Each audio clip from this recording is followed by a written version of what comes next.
Haleluya. Setiap hari kami melihat kasih-Mu.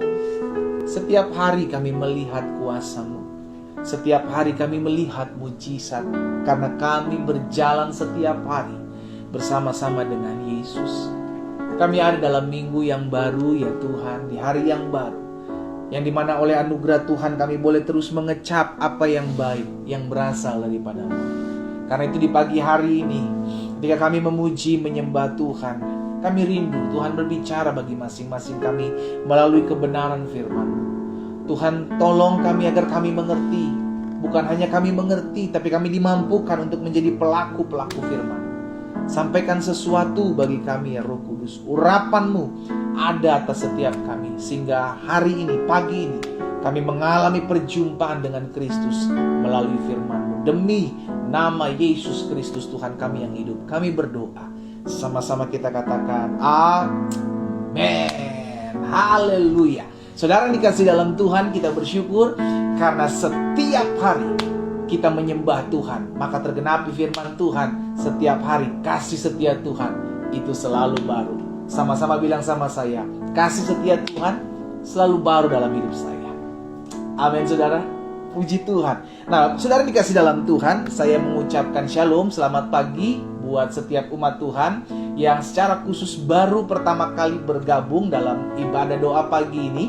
Saya memberikan informasi terlebih dahulu bahwa ibadah doa pagi ini kita adakan setiap hari, saudaraku, melalui akun Facebook saya, Glenn Latuheru ini. Setiap pagi, jadi jam 4.30 waktu Indonesia bagian Barat, 5.30 waktu Indonesia bagian Tengah, dan 6.30 waktu Indonesia bagian Timur. Jadi setiap umat Tuhan yang baru pertama kali bergabung dalam ibadah doa pagi ini, saya ucapkan selamat pagi dan selamat bergabung. Tuhan menyertai setiap kita, dan saya percaya akan ada terobosan-terobosan yang dahsyat terjadi dalam hidup kita ketika kita terus mencari Tuhan, terus berdiam di hadirat Tuhan. Puji Tuhan. Nah, saudara yang dikasih dalam Tuhan, kita masih ada dalam serial khotbah hidup yang mengalami pemulihan. Kita sudah belajar 5 hal di minggu kemarin. Yang pertama, saya review sedikit saudaraku. Yang pertama, langkah-langkah yang harus kita ambil untuk kita mengalami hidup yang dipulihkan. Yang pertama, maka kita mesti melepaskan apa yang menjadi masa lalu kita.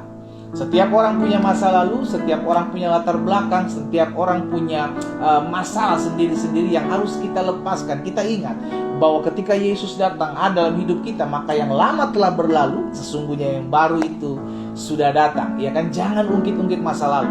Biarlah masa lalu itu menjadi sejarah kita, menjadi pembelajaran dalam hidup kita untuk merangkai hari depan, karena sesungguhnya hari depan sudah Tuhan sediakan. Yang kedua, langkah yang kedua untuk kita mengalami hidup yang dipulihkan oleh Tuhan, maka berhak kita hidup harus berjalan dalam ketaatan.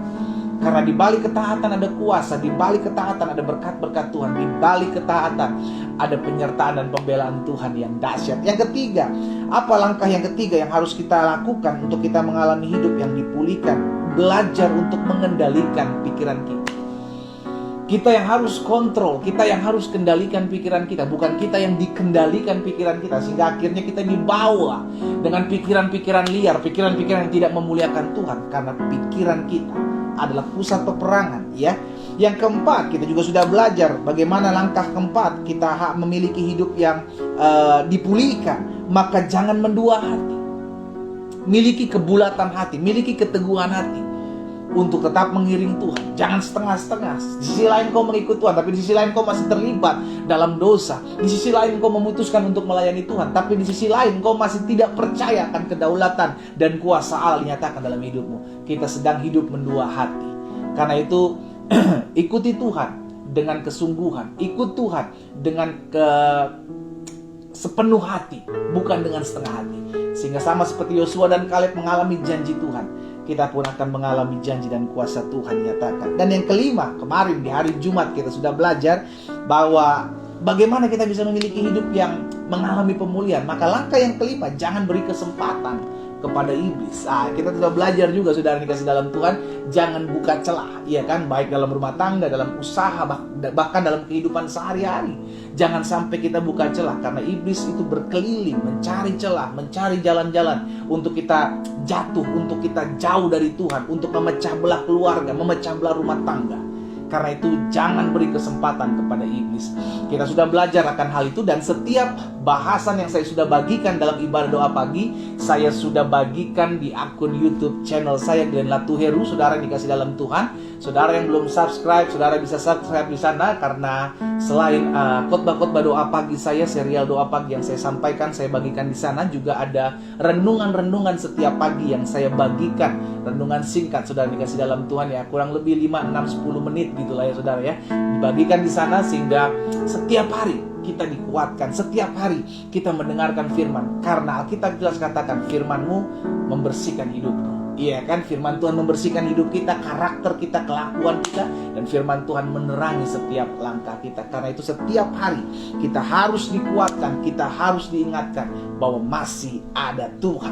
Amin. Nah, hari ini saudara dikasih dalam Tuhan, dalam bahasan yang ke-6, langkah yang ke-6 untuk kita boleh mengalami hidup yang dipulihkan. Maka langkah yang ke-6 saya pelajari, kita harus memiliki pengharapan. Ini penting, saudara dikasih dalam Tuhan, ini penting. Kenapa?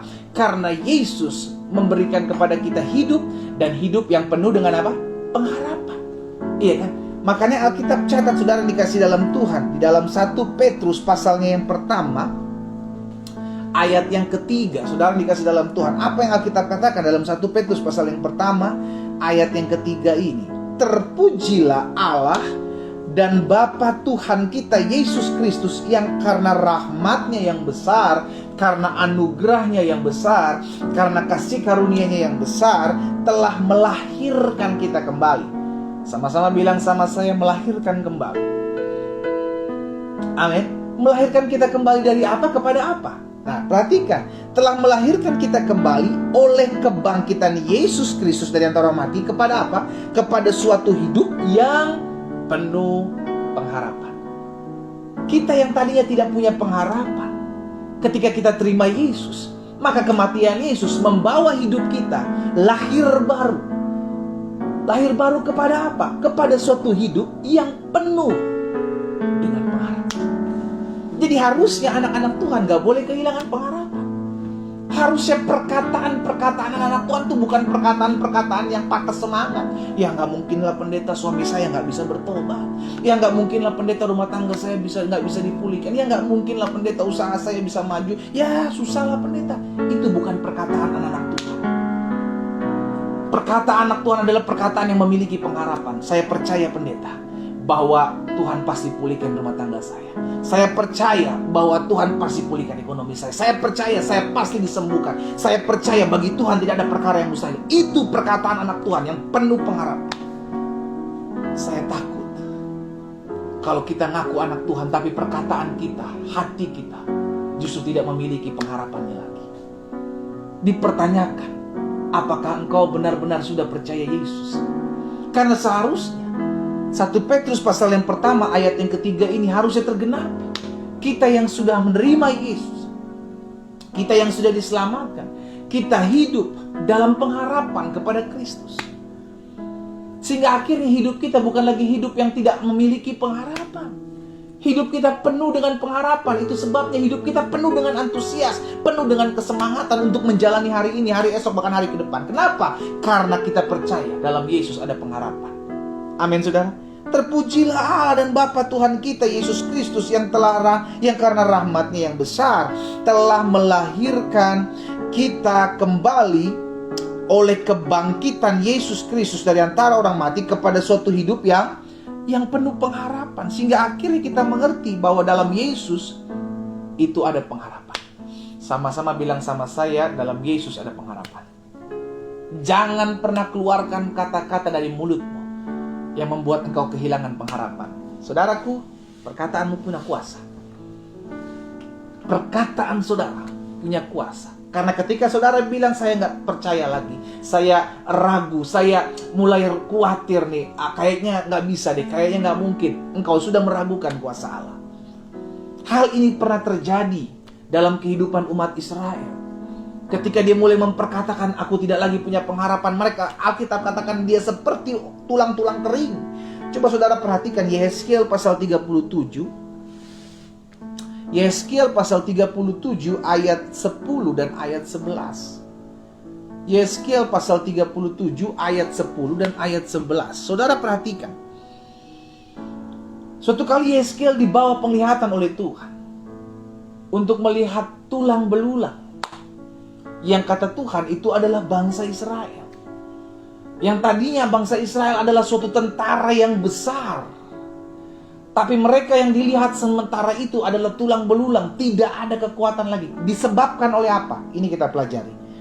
Ayat 10 bilang begini, lalu aku bernubuat seperti diperintahkan Tuhan kepadaku, dan nafas hidup itu masuk ke dalam mereka, sehingga mereka hidup kembali. Mereka menjejakkan kakinya, suatu tentara yang sangat besar. Lihat saudara, ketika nafas hidup itu masuk ke tulang-tulang, ketika nafas hidup dari Allah itu masuk ke dalam hidup mereka, maka mereka menjadi suatu laskar yang besar, suatu tentara yang besar.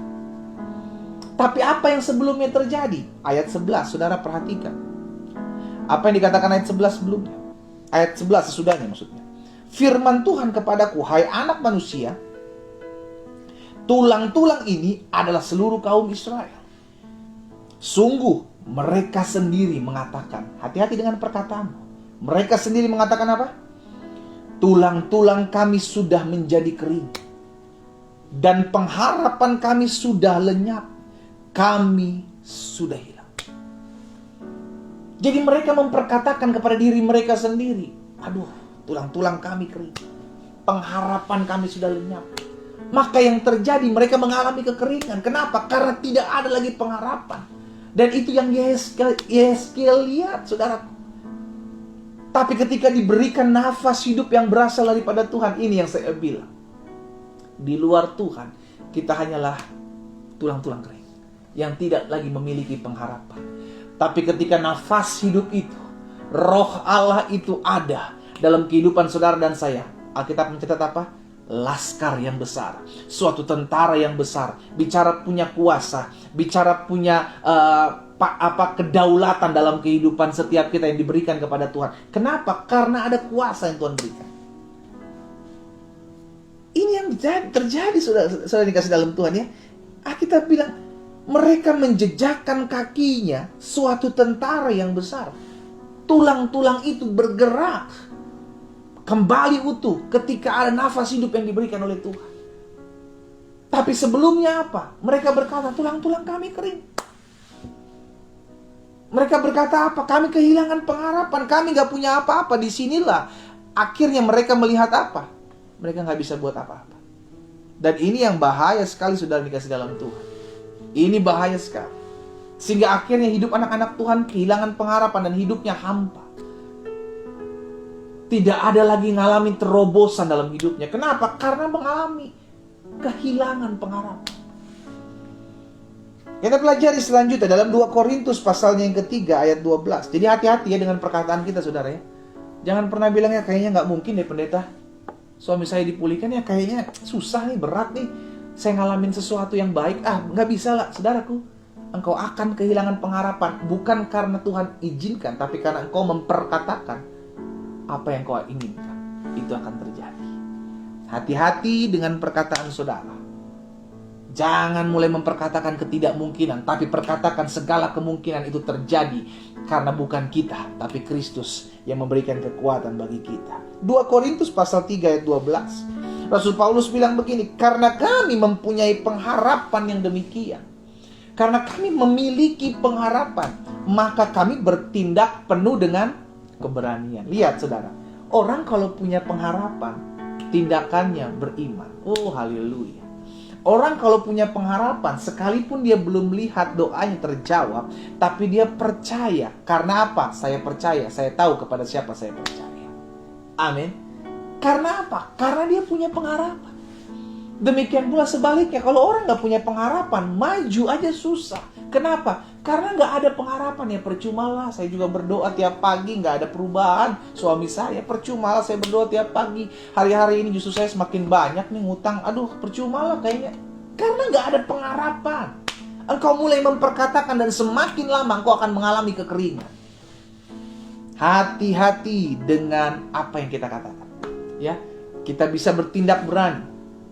Karena kita memiliki pengharapan. Karena itu belajar untuk memiliki pengharapan. Dengan pengharapan yang kita punya, maka kita berani bertindak, berani melangkah, berani mengalami sesuatu yang belum pernah kita alami. Karena kami mempunyai pengharapan yang demikian, maka kami bertindak dengan penuh pengharapan. Kenapa Rasul Paulus bilang seperti itu? Karena Rasul Paulus punya pengharapan. Makanya dalam 2 Timotius pasal yang pertama, ayat 12, saudara dikasih dalam Tuhan, Rasul Paulus bilang begini, itulah sebabnya aku menderita semuanya ini, tetapi aku tidak malu. Kenapa? Karena aku tahu kepada siapa aku percaya, dan aku yakin bahwa Dia berkuasa memelihara apa yang telah dipercayakan kepadaku hingga pada hari Tuhan. Rasul Paulus punya pegangan. Ini pun yang saya ajak setiap umat Tuhan, pegang hal ini. Kita tahu kepada siapa kita percaya. Amin. Kita mesti kenal kepada siapa kita percaya. Kita kenal Yesus kita kenal Tuhan kita kenal Allah kita. Kita tidak menyembah Allah yang tidak kita kenal. No, kita menyembah Allah yang kita kenal. Amin. Karena Allah yang kita kenal adalah Allah yang bertanggung jawab atas hidup kita. Allah yang kita kenal, Allah yang kita sembah adalah Allah yang tidak pernah pergi meninggalkan kita. Allah yang kita sembah, Allah yang kita kenal adalah Allah yang berkata, aku sekali-kali tidak pernah meninggalkan engkau, aku sekali-kali tidak pernah membiarkan engkau. Pegang itu, saudara. Sehingga akhirnya hidup kita penuh dengan langkah kepastian. Amin. Yes. Hal ini terjadi ketika seorang perempuan pendarahan 12 tahun memiliki pengharapan kepada Yesus. Yesus tidak kenal orang ini. Dia pun mungkin hanya mendengar dari kata orang. Tapi dia punya pengharapan. Apa pengharapan itu? Pengharapan itu berkata, asal ku jamah ujung jubahnya, aku sembuh. Itu pengharapan perempuan itu. Apa yang terjadi? Terjadi. Apa yang diharapkan oleh perempuan itu? Itu yang dia terima. Sekarang saya tanya sama saudara, apa yang kau harapkan hari-hari dalam hidupmu? Jangan sampai engkau kehilangan pengharapanmu. Kalau sampai engkau kehilangan pengharapan, kau akan kering. Kau tidak akan punya kekuatan untuk maju, untuk melangkah. Tapi belajar untuk memiliki pengharapan. Dan dengan pengharapan itu engkau maju. Engkau memiliki keberanian untuk tetap terus berdoa dalam doa pagi. Karena engkau memiliki pengharapan itu, engkau tetap terus baca firman yang menguatkan hidupmu. Karena engkau tetap memiliki pengharapan itu, maka apapun yang terjadi, engkau tetap akan memandang Kristus. Karena pengharapan. Amin. Pendarahan 12 tahun, saudara. Itu dia cuma punya pengharapan satu. Karena Alkitab catat, dia sudah pergi kemana-mana dan tidak kunjung sembuh, malah keadaan tambah parah. Dia sudah coba berbagai hal, sampai akhirnya dia mendengar tentang satu pribadi ini, Yesus. Dan dia berkata, dan pengharapan dalam hatinya, asal ku jamah, asal ku sentuh ujung jubah Yesus, aku akan sembuh. Itu yang dia terima. Itu yang dia alami. Bahkan Bartimeus, seorang pengemis yang buta, dia tidak melihat, tapi dia punya pengharapan. Ketika dia mendengar ada Yesus akan lewat di depan saya, saat itu dia berteriak, Yesus anak Daud, kasihanilah aku. Yesus anak Daud, kasihanilah aku. Dia berseru, dia memiliki pengharapan bahwa Yesus akan berhenti dan menjamah matanya. Sekalipun orang-orang sana bilang sama dia, jangan berteriak, engkau pengemis. Tapi dia tetap terus berteriak. Kenapa? Karena dia punya pengharapan. Dia bertindak berani. Dia punya pengharapan, dia bertindak berani. Bukan nekat, saudara. Kalau nekat, karena engkau tidak punya pengharapan, engkau liar. Tapi karena kita punya pengharapan, ada pegangan. Pegangan itulah yang membuat kita berani melangkah. That is faith. Itulah iman. Iman kita bukan iman yang buta. Iman kita adalah iman yang memiliki kepastian. Kenapa? Aku tahu kepada siapa aku percaya dan aku yakin dia berkuasa. Itu iman. Amin, saudara. Apa yang menjadi keraguanmu hari ini? Perempuan pendarahan 12 tahun, dia punya pengharapan. Asal ku jamah ujung jubahnya, aku sembuh. Bartimeus, si pengemis yang buta, dia punya pengharapan. Aku teriak aja, aku tahu Yesus pasti akan mengasihani aku. Dan itu yang dia terima. Amin. Wow. Di sini akhirnya kita melihat, sudah dikasih dalam Tuhan, bahwa pengharapan itu kuat. Pengharapan itu punya kuasa. Maka dalam Ibrani pasal 6 ayat 19, pengharapan itu adalah apa? Sau. Apa itu sau? Jangkar. Kapal yang besar tidak akan dibawa oleh ombak karena ditahan oleh jangkar. Hidup kita ini, yang tahan kita, yang menguatkan kita adalah pengharapan. Pengharapan itu seperti sau. Pengharapan itu yang membuat kita tidak gampang diombang-ambingkan oleh keadaan. Ada banyak orang gampang sekali diombang-ambingkan masalah, akhirnya mulai keluar meninggalkan Yesus. Ada pergumulan sedikit, mulai kecewa sama keadaan, kecewa sama orang.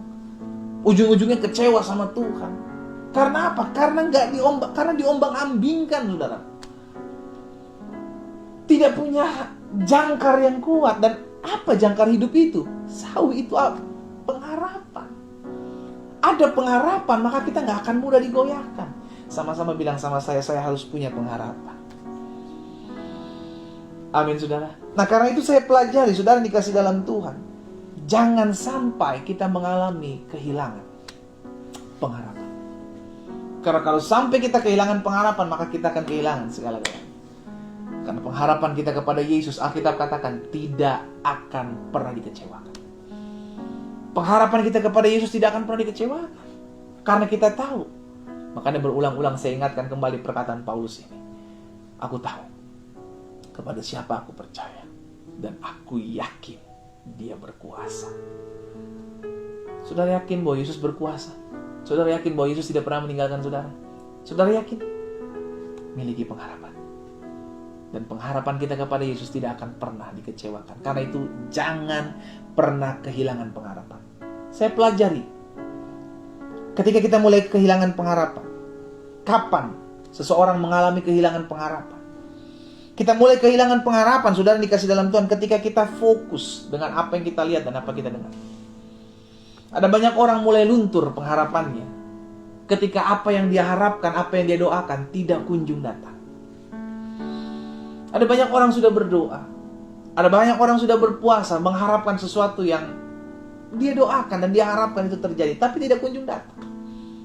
Saya mau ingatkan hari ini, dan akan saya terus ingatkan saudaraku dalam ibadah doa pagi ini, apa yang kita doakan, kita terima. Sama-sama bilang sama saya terima. Dasarnya bukan karena angan-angan, tapi dasarnya karena firman yang kita imani. Apa firman kita imani? Yang pertama, Yesus bilang, apapun juga yang kamu doakan dan kamu minta, percayalah bahwa kamu telah, kamu sudah, bukan kamu akan. Kamu telah menerimanya, maka hal itu akan diberikan kepadamu. Itu yang pertama. Itu ingat, Yesus ngomong sendiri, saudara. Dan apa yang dikatakan, itu yang pasti akan terjadi. Jadi kita percaya nih, apa yang kita doakan, saya sudah terima. Bukan saya akan terima, bukan. Konsepnya bukan akan, tapi sudah. Karena ketika saya bilang, saya telah menerimanya, maka pola pikir saya berpikir, saya sudah dijawab Tuhan. Saya sudah dijawab Tuhan, doa saya sudah dijawab Tuhan. Itulah yang disebut iman. Dan yang kedua, apa yang firman Tuhan katakan yang perlu kita imani? Firman Tuhan bilang katakan apa? Bahwa kita percaya, keberanian kita percaya, karena kita tahu doa kita dijawab oleh Tuhan. Tuhan mendengar doa kita. Itu sebabnya kalaupun hari-hari ini kita belum melihat doa kita, pengharapan kita, ketika kita berharap bahwa doa kita akan dijawab, ketika kita berharap ada pemulihan terjadi, dan itu belum terjadi, saudara dikasih dalam Tuhan, jangan sampai engkau gagal fokus. Ada banyak orang mulai kecewa ketika apa yang didoakan dan diharapkan tidak terjadi. Dengar baik, itu permainan licik iblis. Ketika kita mulai terintimidasi dengan apa yang kita lihat, dengan apa yang kita dengar, sejatinya itu bukan dari Tuhan. Itu bukan dari Tuhan. Petrus tenggelam ketika dia mulai melihat ombak yang besar. Ketika dia mulai merasakan angin yang kencang, Petrus mulai tenggelam. Amin. Tapi ketika Petrus memandang Yesus, Petrus berjalan di atas air. Masalah ada di bawah. Kapan Petrus tenggelam? Dalam masalah. Ketika Petrus melihat masalah. Jadi yang pertama saya pelajari, kapan kita mulai kehilangan pengharapan? Kita mulai kehilangan pengharapan ketika fokus kita, pandangan kita, hanya kita pandang, hanya kita lihat masalah kita, hanya kita lihat apa yang kita ada di hadapan kita, dan apa yang kita dengar. Seringkali itu yang menggoncangkan iman kita, saudara. Pendeta saya sudah berdoa bertahun-tahun untuk pemulihan rumah tangga saya. Pendeta, saya sudah berdoa bertahun-tahun untuk pemulihan kesehatan saya, tapi kenapa sampai hari ini saya belum melihat? Ya kan? Tapi itu jadi acuan hidup kita. Maksudnya begini, kalaupun itu belum terjadi, justru jangan kita semakin patah semangat, justru kita harus semakin banyak berdoa. Kenapa? Karena kita tahu apa yang Yesus ajarkan. Yesus mau memberikan perumpamaan tentang hakim yang lalim. Ya, hakim yang lalim itu orangnya terus minta. Akhirnya hakim ini berikan. Hakim yang tidak takut akan Tuhan aja memberikan. Maka Yesus bilang, apakah aku tidak akan membenarkan orang-orangku yang berseru kepadaku setiap hari? Wow. Jadi jangan fokus kepada apa yang kau lihat, apa yang kau dengar. Belajar untuk tetap memiliki pengharapan sekalipun engkau belum lihat. Apa yang kau doakan, itu terjadi. Yang kedua, kapan kita mulai kehilangan pengharapan? Yang kedua, ketika kita hanya memandang diri kita dan bukan pribadi Tuhan. Kita akan mulai kehilangan pengharapan ketika kita melihat, aduh kayaknya nggak bisa deh. Ketidakmungkinan, saudara.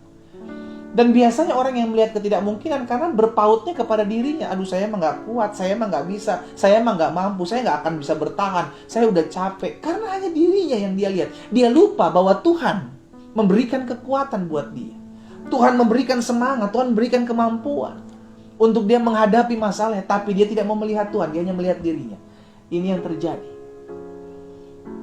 dalam kehidupan utusan Musa 10 dari 12 utusan Musa untuk mengintai tanah Kanaan. 10 ini bilang kita nggak mungkin masuk karena orang di dalam sana itu besar-besar. Yang 10 orang lihat ini adalah dirinya. Kita kecil, mereka raksasa. Tapi beda dengan Yosua dan Kaleb. 2 di antara 12 mereka nggak melihat diri mereka, tapi mereka melihat Allah yang besar. Saudara perhatikan perbedaan ini. Kalau kita memandang diri kita, betul diri kita penuh dengan kelemahan, penuh dengan kekurangan. Musa juga bilang sama Tuhan, bagaimana saya bisa membebaskan bangsa Israel dari tanah Mesir? Saya nggak punya apa-apa. Bagaimana ketika mereka tanya saya, siapa yang mengutus engkau? Tanda-tanda apa yang saya harus buat di hadapan umat Tuhan? Tuhan bilang apa sama Musa? Apa yang ada di dalam tanganmu? Tongkat. Dengan tongkat itu, engkau akan melepaskan bangsa Israel dari tanah Mesir. Bukan soal Musanya, tapi siapa yang menyertai Musa. Bukan soal sayanya, tapi siapa yang menyertai hidup saya. Amin. Ada banyak orang kehilangan pengharapan ketika dia hanya melihat kelemahan-kelemahan dirinya.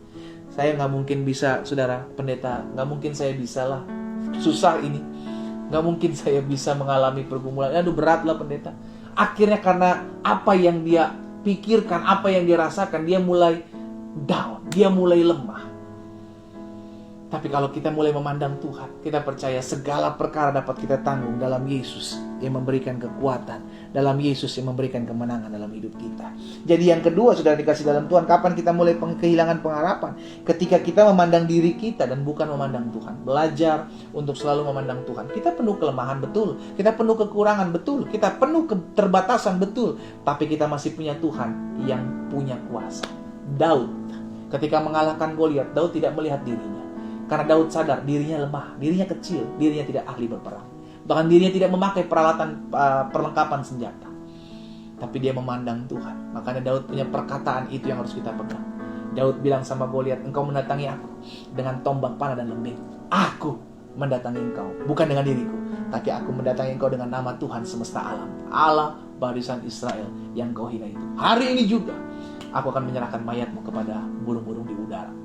Haleluya. Itulah yang membuat Daud berani menghadapi raksasa. Apa yang menjadi raksasamu hari-hari ini? Jangan dengan dirimu kau hadapi. Hadapi dengan Allahmu. Karena di belakangmu, di depanmu, di kirimu, di kananmu, ada Tuhan yang memegang engkau, yang siap berperang, menggantikan setiap kita berperang. Yang ketiga, yang terakhir, kapan kita mulai kehilangan pengharapan? Yang pertama, kita mulai kehilangan pengharapan ketika kita hanya fokus dengan apa yang kita lihat dengan mata jasmani dan dengan apa yang kita dengar. Ada banyak ketakutan, ada banyak kekhawatiran, ada banyak kegentaran, dan ujung-ujungnya adalah kehilangan pengharapan ketika kita hanya fokus kepada apa yang kita lihat dan apa yang kita dengar. Dan yang kedua, kapan setiap kita mengalami kehilangan pengharapan? Ketika kita hanya menyadari diri kita.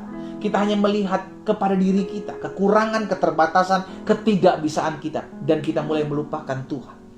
Kita tidak lagi memandang Tuhan, kita hanya memandang diri kita. Disitulah seseorang mulai kehilangan pengharapan. Karena itu mulai pandang Tuhan. Mulai jangan lihat saya, tapi siapa yang menyertai saya. Dan yang ketiga, yang terakhir, kapan kita mulai kehilangan pengharapan? Ketika kita tidak lagi beriman kepada janji-janji Tuhan. Saudara dikasih dalam Tuhan, dasar hidup kita adalah janji Tuhan. Dasar hidup kita bukanlah apa yang kita lihat, bukan apa yang kita rasa, tapi dasar hidup kita adalah janji Tuhan. Karena berdasarkan janji itu, maka Abraham bisa melihat kuasanya dinyatakan, kuasa Allah dinyatakan dalam hidup. Karena berdasarkan janji itu, maka Musa bisa keluarkan bangsa Israel dari tanah Mesir dengan hanya bersama dengan kakaknya. Dengan berdasarkan janji itu, Abraham memiliki keturunan yang banyak.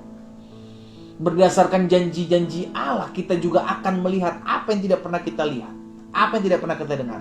Itu yang terjadi dalam hidup kita. Engkau mau melihat janji Tuhan tergenapi dalam hidupmu? Jangan sampai kehilangan pengharapan. Belajar terus pegang janji Tuhan. Janji manusia mengecewakan, tapi janji Tuhan tidak pernah mengecewakan. Hari ini kita belajar, saudara yang dikasih dalam Tuhan, jangan sampai kita kehilangan pengharapan. Hari ini kita belajar untuk memiliki pengharapan. Jangan fokus dengan apa yang kau lihat, jangan fokus dengan apa yang kau dengar. Belajar untuk selalu fokus kepada janji Tuhan. Jangan lihat siapa kita, apa kelemahan kita, tapi belajar lihat siapa yang menyertai saya. Aku tahu kepada siapa aku percaya, dan aku yakin dia berkuasa untuk menjaga hidupku. Kita berdoa, kita datang berdoa, kita datang kepada Tuhan. Bapa, terima kasih karena pagi hari ini kami mendengarkan firman. Kami turut dikuatkan, karena untuk kami mengalami pemulihan, maka kami harus memiliki pengharapan. Kami tahu pengharapan kami kepada Tuhan tidak akan pernah dikecewakan. Kami tahu kepada siapa kami percaya, dan kami yakin Engkau Allah berkuasa, Engkau Allah berdaulat, Engkau Allah yang memegang kehidupan kami. Apa yang Allah taruh dalam hati hamba, sudah hamba sampaikan buat umat-Mu dalam ibadah doa pagi ini. Secara khusus dalam rangkaian khotbah hidup yang harus dan akan mengalami pemulihan. Kami belajar banyak hal. Karena itu biarlah kami bukan hanya sekedar belajar, tapi kami mau mempraktekkan dalam kehidupan kami. Kami mau menjadi orang-orang yang mengalami terobosan dalam hidup kami. Kami mau menjadi orang-orang yang mengalami pemulihan dalam hidup kami. Setiap hari kami disempurnakan, setiap hari kami dibersihkan, setiap hari kami dimurnikan dalam kami mengiring Tuhan, sehingga kami didapati berkenan di hati Bapa. Amba berdoa buat setiap umat Tuhan satu persatu. Amba menyerahkan setiap mereka dengan segala apa yang menjadi pergumulan mereka. Mereka yang menuliskan doa-doa mereka di kolom-kolom komentar pada saat live ini berlangsung. Mereka yang menuliskan di kolom chat, di ibadah, di doa pagi ini, di aplikasi Zoom yang ada ya Tuhan. Maupun setiap mereka yang nantinya akan menitipkan dan membawa pokok-pokok doa mereka di kolom komentar pada saat live Facebook ini selesai ya Tuhan. Hamba berdoa dan membawa setiap pokok-pokok doa mereka ke dalam tangan Tuhan. Demikian juga mereka yang mengirimkan pokok doa mereka melalui WhatsApp yang ada. Hamba membawa ke dalam tangan Tuhan. Kami bersatu hati ya Bapa, karena kami tahu kami masih punya pengharapan. Karena kami masih punya Tuhan. Karena kami masih punya Tuhan, maka kami tahu masih ada jalan keluar dalam hidup kami. Ada yang bergumul dalam rumah tangga mereka. Ada yang bergumul dalam usaha mereka. Ada yang bergumul dalam bisnis mereka. Ada yang hari-hari ini bergumul agar Tuhan tolong melunaskan setiap utang piutang yang mereka miliki hari-hari ini. Tuhan juga tolong ada mereka umat Tuhan yang bergumul hari-hari ini ya Bapak, untuk kesehatan mereka.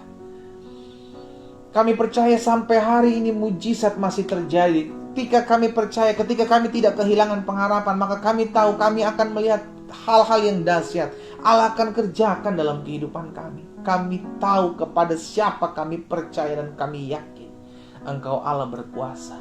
Ada yang bergumul orang-orang muda untuk mendapatkan pekerjaan. Bahkan ada yang bergumul orang-orang muda untuk mendapatkan pasangan hidup. Ada di antara mereka juga yang hari-hari menjalani hubungan mereka dengan kekasih mereka, dan mereka mendoakan agar hubungan ini Tuhan memberkati, dan mereka merindukan untuk membawa hubungan ini ke dalam jenjang yang lebih serius lagi dalam pernikahan yang kudus. Kami turut topang doa, biar apa yang menjadi rencana Tuhan saja yang terjadi, bukan rencana mereka. Karena itu kami doa dan kami bawa setiap pergumulan dari umat Tuhan satu persatu. Tuhan Yesus tolong, Tuhan Yesus lihat setiap apa yang menjadi kelemahan mereka, apa yang menjadi kerinduan mereka. Hamba berdoa, Jika mereka tetap memiliki pengharapan, maka mereka akan melihat kuasa, mereka akan melihat mujizat, mereka akan melihat lawatan Tuhan. Karena itu hamba-Mu berdoa di dalam nama Yesus, setiap mereka pagi hari ini tetap memiliki pengharapan. Setiap mereka pagi hari tetap kuat, tetap maju. Karena ada pengharapan, maka ada keberanian untuk kami melangkah. Ada pengharapan, maka ada kekuatan untuk kami maju, untuk bertindak dengan iman. Hamba-Mu berdoa ya Bapa, buat setiap rumah tangga, suami istri yang merindukan keturunan di dalam nama Yesus.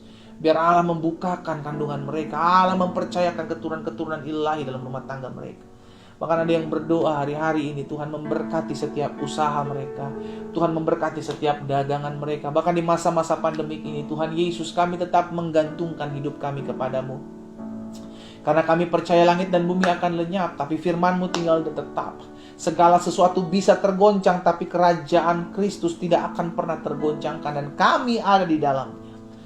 Itu sebabnya kami berdoa bersatu hati di dalam nama Yesus, membawa setiap pergumulan-pergumulan doa kami. Kami serahkan ke dalam tangan Tuhan. Kalau ada di antara umat Tuhan yang hari-hari ini mereka sedang difitnah, hari-hari ini mereka sedang mengalami ketidakadilan, hari-hari ini mereka sedang tertindas, dianiaya hati pikiran mereka, Hamba-Mu berdoa di dalam nama Yesus, biar Tuhan berikan mereka kekuatan, Tuhan berikan mereka iman yang teguh. Tuhan ingatkan bahwa keadilan Tuhan pasti akan dinyatakan. Ingatkan bahwa mata Tuhan memandang ke bumi ini, melihat anak-anak Tuhan yang meminta tolong kepadamu.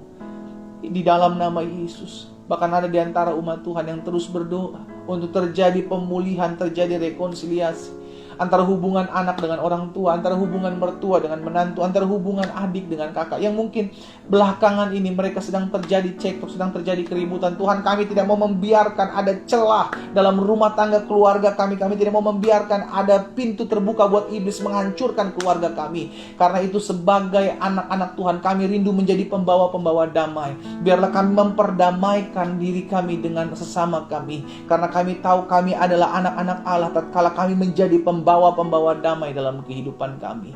Di dalam nama Yesus, sehingga terjadi rekonsiliasi, terjadi pemulihan antara hubungan adik dengan kakak, antara hubungan mertua menantu, bahkan anak dengan orang tua. Di dalam nama Yesus, dalam nama Yesus, lawatan Tuhan nyata, sehingga tergenapi firman Tuhan, jika Tuhan berkenan kepada jalan-jalan seseorang, maka Tuhan memperdamaikan mereka dengan musuh. Terima kasih Bapa yang baik. Pada akhirnya kami terus berdoa buat setiap orang-orang yang kami rindukan mengalami pertobatan. Orang-orang yang masih jauh dari Tuhan. Mungkin dia orang tua kami, mungkin dia suami istri kami, mungkin dia anak kami, mungkin dia mertua menantu kami, mungkin dia adik kakak kami, om tante kami, oma opa kami yang mungkin belum mengenal Yesus, atau mungkin mereka adalah sahabat kami. Kami mau bawa mereka ke dalam tangan Tuhan, dan kami berdoa, kami rindu mereka mengalami perjumpaan dengan Tuhan. Kami rindu dengan doa-doa kami melihat mereka mengalami pertobatan, dan kami percaya mereka dijamah dan dipulihkan, bahkan mereka bersama-sama keluarga mereka dijamah dan dilawat Tuhan. Kami bawa nama-nama ini dalam altar kudus-Mu. Tuhan, jamah masing-masing mereka. Setiap nama-nama yang kami naikkan di altar kudus Tuhan hari ini, bahkan setiap hari kami doakan, kami percaya dan kami berharap suatu hari mereka akan dijamah Tuhan, mereka akan dilawat Tuhan. Dalam nama Yesus Tuhan. Terima kasih Bapa yang baik. Pada akhirnya kami teringat bangsa kami. Kami mengasihi Indonesia dan kami terus berdoa buat bangsa kami. Di dalam nama Yesus, bangsa kami diberkati Tuhan. Indonesia penuh dengan kemuliaan Tuhan. Kami terus doakan agar Indonesia boleh bangkit dari pandemi COVID ini Tuhan. Kami berdoa Tuhan, segala rancangan-rancangan manusia yang mencoba menghancurkan bangsa ini, segala rancangan-rancangan orang jahat yang berusaha mengadu domba bangsa ini dan mengambil keuntungan di tengah-tengah pandemik ini, kami berdoa dalam nama Yesus Tuhan, disingkapkan oleh kuasa Allah, sehingga mereka dijamah hati mereka, dilawat Tuhan. Mereka berbalik dari jalan-jalan mereka yang sesat ya Allah. Tuhan jamah mereka, Tuhan bukakan, sehingga tidak ada yang tersembunyi ya Tuhan. Tuhan tolong, Tuhan Yesus tolong. Kami berdoa Tuhan, jauhkan bangsa ini daripada utang darah, jauhkan bangsa ini daripada setiap campur tangan kuasa kegelapan, setiap dukun-dukun. Dalam nama Yesus, darah Yesus memagari membentengi bangsa kami. Bahkan pemimpin-pemimpin bangsa kami ucapkan berkat, baik Bapak Presiden, Wakil Presiden, jajaran menteri yang ada, Bapak Kapolri, Bapak Panglima TNI, kami doakan, bahkan Ketua BNPB, Ketua BNPT, Ketua PPK, kami doa dalam nama Yesus, Tuhan tolong, Tuhan sertai. Kami ucapkan berkat, bangsa kami dijaga, disertai, ditolong Tuhan. Kami berdoa ya Tuhan buat mereka juga yang berdiri di garda terdepan. Setiap dokter, setiap suster, setiap perawat-perawat rumah sakit, bahkan volunteer yang ada. Kami doa dalam nama Yesus mereka dijaga Tuhan, dipagari Tuhan. Dan mereka tetap bersuka cita sebagai garda terdepan di masa-masa pandemik ini. Mereka ditopang Tuhan, mereka ditolong Tuhan, mereka disertai Tuhan dalam nama Yesus. Kami berdoa buat gereja-gereja Tuhan agar bersatu hamba-hamba Tuhan saling bergandengan tangan tetap mengerjakan amanat agung Tuhan Yesus Kristus, memenangkan banyak jiwa, menguatkan setiap umat Tuhan yang ada. Bahkan kami terus berdoa berkati wadah doa pagi ini Tuhan. Melalui wadah ini banyak jiwa dikuatkan, melalui wadah ini banyak orang diselamatkan dalam nama Yesus. Melalui wadah ini pemulihan demi pemulihan terjadi sebab Tuhan memberkati setiap kami. Terima kasih Bapa yang baik. Kami bersyukur, kami berdoa, mengucapkan berkat di sepanjang hari berjalan ini. Tangan Tuhan menopang kami. Bahkan hamba berdoa jika ada umat Tuhan yang di sepanjang hari ini berulang tahun, Tuhan memberkati. Baik ulang tahun pribadi maupun ulang tahun pernikahan. Di dalam nama Yesus, Tuhan memberkati hidupmu. Tuhan menyertai rumah tanggamu, menjaga melindungi pribadi dan rumah tanggamu. Di dalam nama Yesus. Sehingga hal-hal baik Tuhan terus kerjakan dalam kehidupanmu. Terima kasih Bapa yang baik. Pada akhirnya kami bersyukur Tuhan. Kami percaya yang sakit sudah dijamah dan disembuhkan Tuhan. Apapun sakit penyakit mereka, tubuh mereka bukan sarang sakit penyakit. Tubuh mereka adalah bait kudus Tuhan. Karena itu kami imani, kami perkatakan dalam nama Yesus, segala sakit penyakit, segala kelemahan tubuh, kami menghardiknya keluar dalam nama Yesus. Keluar dari tubuh orang percaya. Tubuh mereka telah dibeli dengan darah yang mahal. Dalam nama Yesus kami sembuh oleh kuasa bilur darah Yesus. Terima kasih Bapa. Pada akhirnya saudara dikasih dalam Tuhan, kita imani apa yang kita doakan, kita telah menerimanya. Sebab itulah janji firman Tuhan. Apapun juga yang kamu doakan, kamu minta, percayalah bahwa kamu telah menerimanya, maka hal itu akan diberikan kepadamu. Kita akan kembali dalam aktivitas kita masing-masing. Arahkan kedua belah tanganmu dan terimalah berkat Tuhan. Hamba ucapkan berkat buat setiap umat Tuhan di rumah mereka masing-masing. Turunlah berkat Allah Abraham, Ishak, Yakub. Turunlah berkat surgawi atas hidup mereka dalam berkat nama Bapa, Anak, dan Roh Kudus. Dalam nama Tuhan Yesus Kristus, kami berjalan dalam kuasa, kami berjalan dalam mujizat, kami berjalan dalam kasih Allah setiap hari. Di dalam nama Yesus Tuhan kami berdoa dan bersyukur. Haleluya. Amin. Dan dikasih dalam Tuhan, secara khusus teman-teman di Facebook, jangan lupa bagikan ibadah doa pagi ini, sehingga kita boleh memberkati banyak orang dan hidup kita boleh berguna bagi sesama. Kita ketemu besok jam 4.30 waktu Indonesia bagian Barat, 5.30 waktu Indonesia bagian Tengah, dan 6.30 waktu Indonesia bagian Timur. Tetap memiliki pengharapan. Tuhan Yesus memberkati kita. Shalom, shalom.